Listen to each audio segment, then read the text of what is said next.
Assalamualaikum warahmatullahi wabarakatuh. Selamat pagi, salam sejahtera bagi kita semua dan Om Swastiastu. Perkenalkan, nama saya Niwayan Sitendra Dewi, Stambuk A1119051. Program Studi Pendidikan Bahasa dan Sastra Indonesia Universitas Tadulako. Pada kesempatan kali ini saya akan memaparkan sedikit hasil bacaan saya mengenai materi pendidikan karakter dan anti korupsi. Korupsi merupakan perbuatan yang bertentangan dengan kaidah-kaidah yang berlaku di masyarakat. Arti kata korupsi secara harfiah yaitu ketidakjujuran, tidak bermoral, menyimpang dari kesucian, keburukan, kebejatan, dan sebagainya. Nah, sebelum lebih lanjut, kita mesti mengetahui apa itu korupsi, koruptor, dan korup. Nah, di sini Muhammad Ali pada tahun 1998 menyebutkan pengertian yang berbeda. Korup artinya busuk atau memakai kekuasaan untuk kepentingan diri sendiri. Sedangkan korupsi artinya perbuatan busuk seperti penggelapan uang.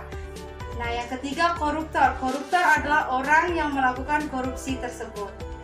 Bentuk-bentuk dari korupsi itu sendiri, yang pertama kerugian uang negara.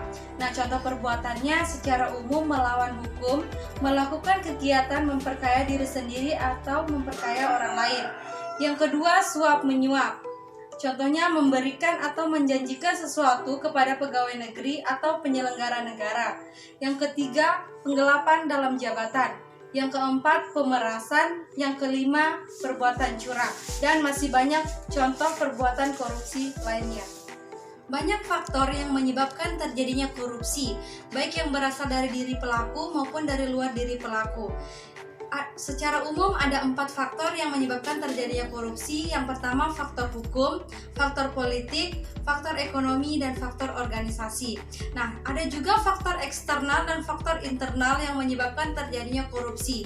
Yang pertama, faktor internal. Faktor internal meliputi 2 aspek. Yang pertama, aspek perilaku individu dan aspek sosial.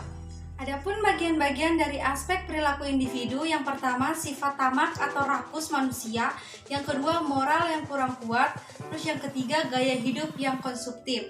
Nah, di sini faktor yang eksternal. Faktor eksternal meliputi 4 aspek. Yang pertama aspek sikap masyarakat terhadap korupsi itu sendiri, yang kedua aspek ekonomi, yang ketiga aspek politis, dan yang keempat aspek organisasi.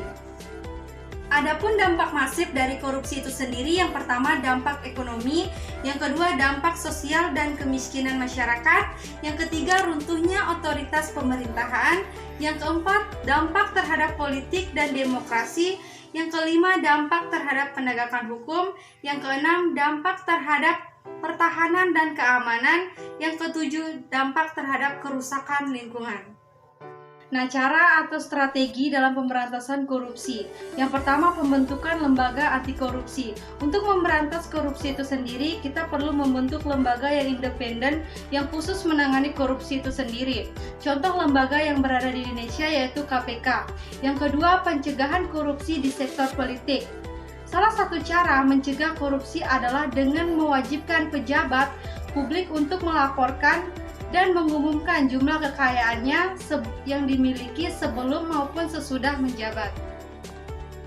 Mungkin hanya sekian materi yang dapat saya sampaikan, kurang dan lebihnya saya mohon maaf, dan saya akhiri dengan wassalamualaikum warahmatullahi wabarakatuh dan Om Santi Santi Santi Om.